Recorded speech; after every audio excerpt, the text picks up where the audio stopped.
as much a question of psychology as it is of economics. I think it's as much a question of psychology as it is of economics. When people get nervous about the country, everything goes down. All of it comes together to create more instability, more concern, and therefore more damage. That has to be a source of apprehension for rational policymakers.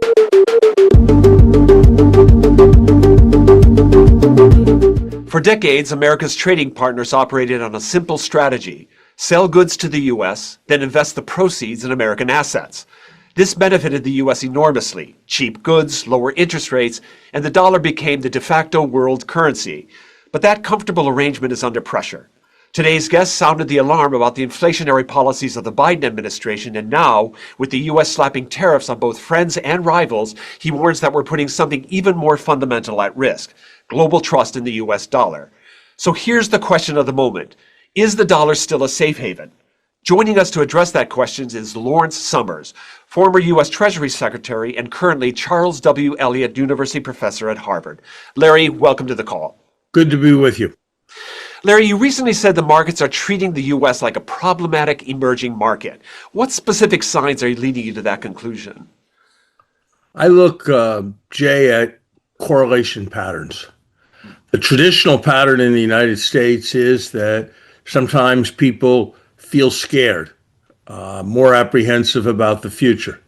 When that happens, the U.S. stock market goes down, but traditionally, the U.S. bond market and the U.S. dollar have gone up because when people are nervous, they seek refuge in American assets, the dollar and bonds, and that pushes the prices of those assets up. That's a safe haven pattern. That's been the traditional American pattern.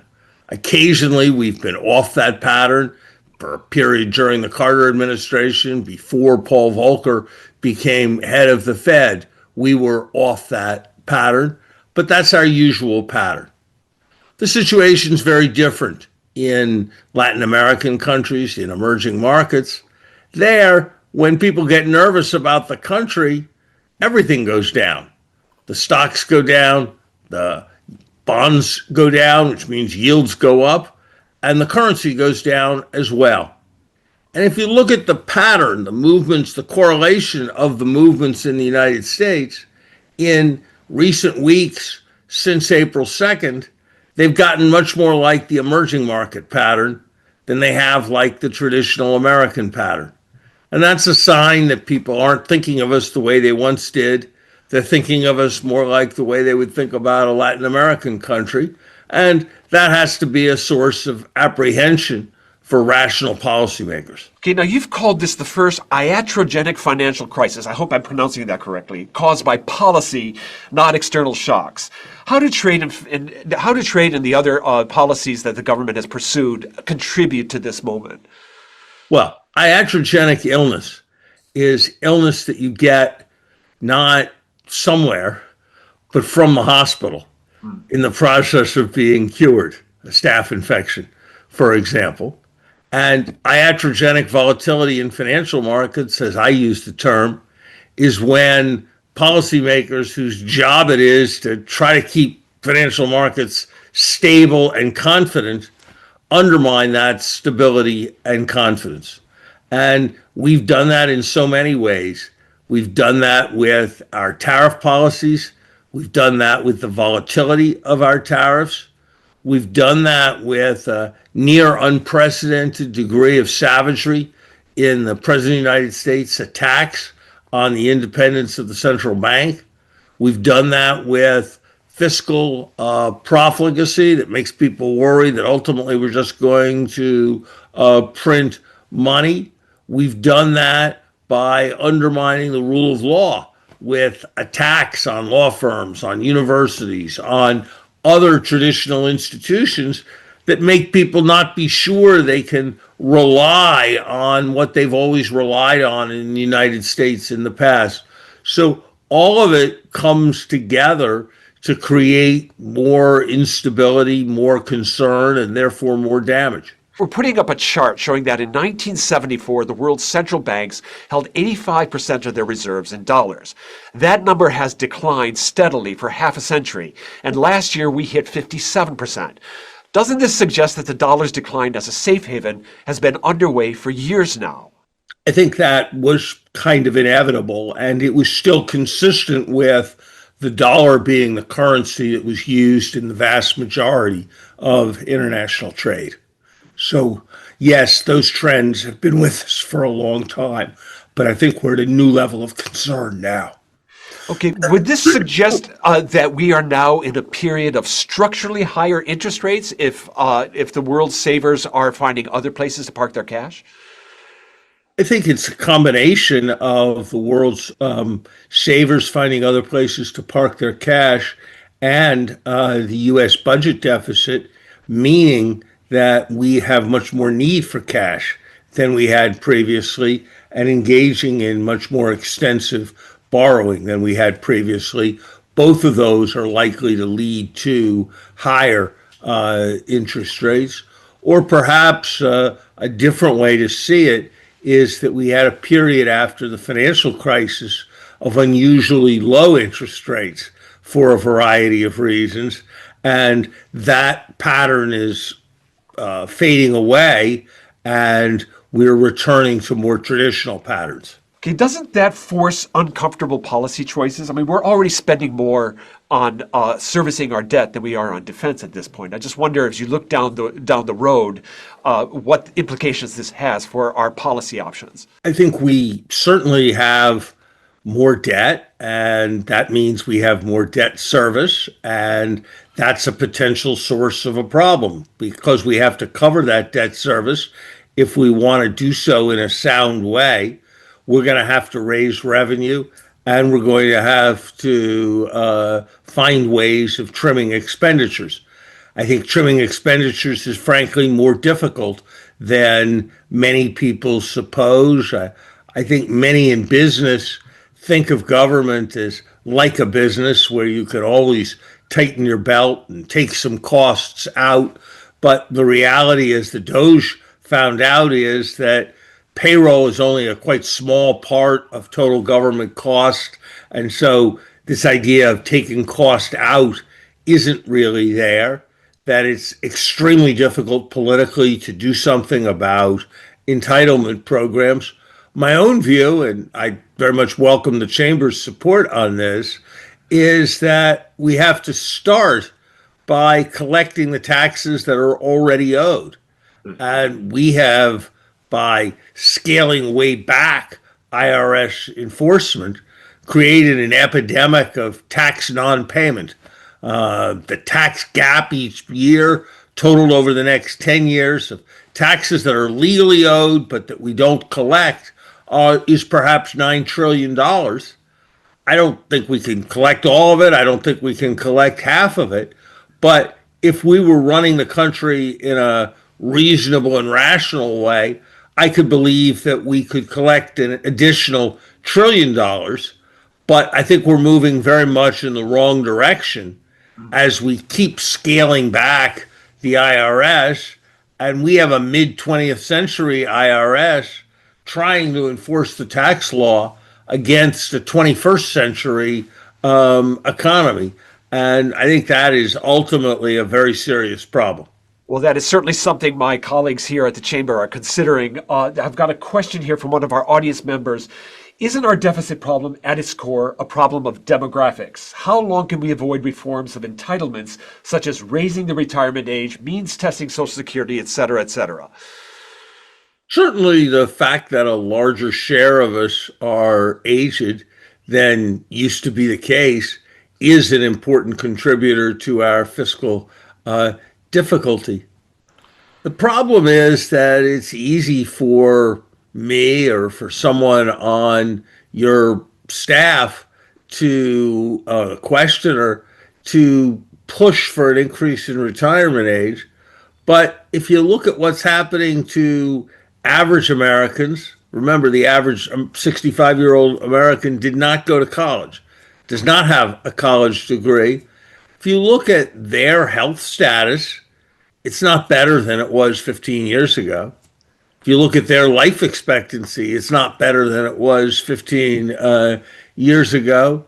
If you look at the willingness of employers to hold on to workers for longer periods of time, it's probably gone down. So insisting on raising the retirement age, we've done that from 65 to 67.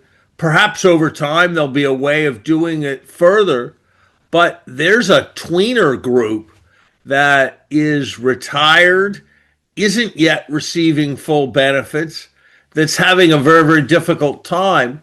And these would be steps that would make life harder for them. Means testing, sure. But if you wanted to just means test people who were getting $150,000 or $200,000 a year or more in income, you'd only save a couple of percent, and the savings would be pretty small, and you'd undermine the sense of Social Security as a universal program. Should Bill Gates pay tuition if he sends his kids to public school? I think probably not, because I think it's probably better for there to be a universal element in programs, and I guess I feel that way about Social Security as well. Well, those fiscal challenges are pretty dire. I'd like to go back to the tariff question here. How inflationary are these tariffs that we're facing? I mean, typically, inflation, from my college textbook understanding, is the result of profligate spending or too much increase in the money supply, whereas tariffs seem to be like a one-off. Couldn't business just adjust to this and after a short-term disruption, a short-term shock, if you will, sort of adjust to this and we go back to a new normal of sorts? Or do you think that there is a long-term reoccurring inflationary impact of these tariffs? It's hard to know what sets off a cycle. Right. The argument that you made, Jay, about business adjusting on a one-off basis was made by many people during the 1970s when OPEC raised the price of oil. That could, after all, have only been a one-off increase, but in fact, it set off a cycle. So I think it's as much a question of psychology as it is of economics, what will happen. My own view is that it's very important to be sort of hard-headed and realistic about this, and perhaps we can, but if the Fed simply assumes that it's going to be a one-off and responds with aggressive monetary policy, that's what makes it least likely that it will turn out to be a one-off. All right. Well, it's one reason the world has relied on the dollar as de facto global currency is the lack of alternatives. But I note that the euro is actually increasing its share of global reserves, and they're now talking about unifying their fragmented capital markets. Do you think that the world increasingly is going to look at a more liquid euro as an alternative to the dollar, and will that accelerate the trend that we're seeing right now, and the dollar losing its status as a safe haven? I think it depends on the choices we make. If we keep the dollar strong, if we continue to respect the rule of law, if we don't take economic aggression acts against other countries, if we manage our borrowing and our printing of money in reasonable ways, I think the dollar is going to remain very strong. But countries have lost their reserve currency status before. Usually when they do, it's the least of their problems. Yes, the pound stopped being a reserve currency sometime in the 1950s, but that was more of a symptom of Britain's decline than it was a cause of Britain's decline. So I think we need to manage our fundamentals right. If we do, the dollar will take care of itself. If we don't, there's nothing we're going to be able to do that's going to make it work for the dollar to maintain its current special standing. Well, that kind of addresses the next question I've got coming in here from one of our members. Is this the beginning of a post-dollar world, or just a wake-up call for Washington that Washington still has time to answer? I don't think the die is cast. I think the die is rarely cast. It's always for policymakers to have choices. And my own view, Jay, is that part of the reason the United States is so successful a country is that we have an extraordinary capacity for self-denying prophecy. We have an extraordinary capacity to become alarmed, to worry about what could go wrong. And it's that very process of becoming alarmed that leads to repair. That's what happened when Jimmy Carter declared the malaise and the crisis of the national spirit. That's what happened when FDR said the only thing we have to fear is lack of fear itself. That's a recurring theme in American history. Okay, so what happens to the global diplomatic and military dominance of the United States if the dollar loses its primacy? Isn't the dollar's role sort of the cornerstone of Pax Americana? I think it's better to think of the dollar as being a consequence of Pax Americana than to think of it being the cause of Pax Americana. So we've got a lot to do if we're going to maintain the kind of special place we've had in the international system. We're going to have to be more predictable. We're going to have to be more generous to other countries. We're going to have to be more steadfast in responding to threats like what's happening in Russia and China. It's a complicated and substantial agenda. I think that it's better to think of that as the right focus. And if we do those things right and the economic and financial things right, then the dollar will be all right.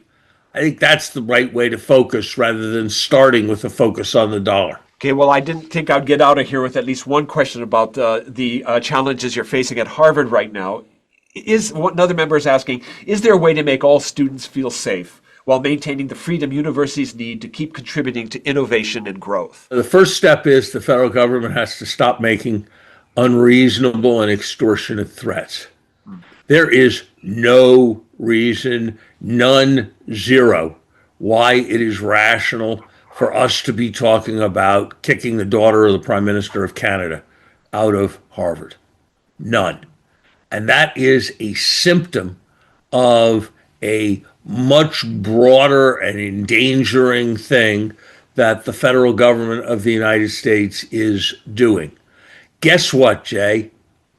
We have done much more to threaten Israel by saying that no Israeli student can come to Harvard than any bunch of goofballs demonstrating on the Harvard campus have done to threaten Israel. So look, I've been very strong on how Harvard in particular and great universities in general need to change themselves to represent more conservative viewpoints, to do away with goofy identity politics things that are done in the name of DEI. But right now, the first place for safety is for the federal government to start behaving like an American government and stop behaving like an authoritarian Latin American government. Well, we certainly want the universities contributing to our economic growth, and they've been just fantastic about that over the decades. It really is one of the prides of us as Americans. So big picture, I wonder now if we could just, as our final takeaway, ask how businesses might position themselves in a world in which the dollar is less dominant than it used to be. I think you got to be nimble. You've got to not be dependent on any single government. You've got to look for international opportunities. You've got to make use of everything you've got. The tokens are ultimately going to trump tariffs. And so make use of AI, do all of that, and I think we'll prevail. Lawrence H. Summers, former U.S. Treasury Secretary, thank you so much for joining us today. Thank you. All right, our audience has gotten their shot of informational espresso this morning and is ready to tackle the day. Missed a live episode? Catch the replay on our website, LinkedIn, or on YouTube. And you can also listen to the call's podcast edition on Apple, Spotify, or wherever you get your podcasts. Thank you to our members for joining us today. This has been The Call, brought to you by the Global Intelligence Desk, asking the right questions to navigate uncertain times.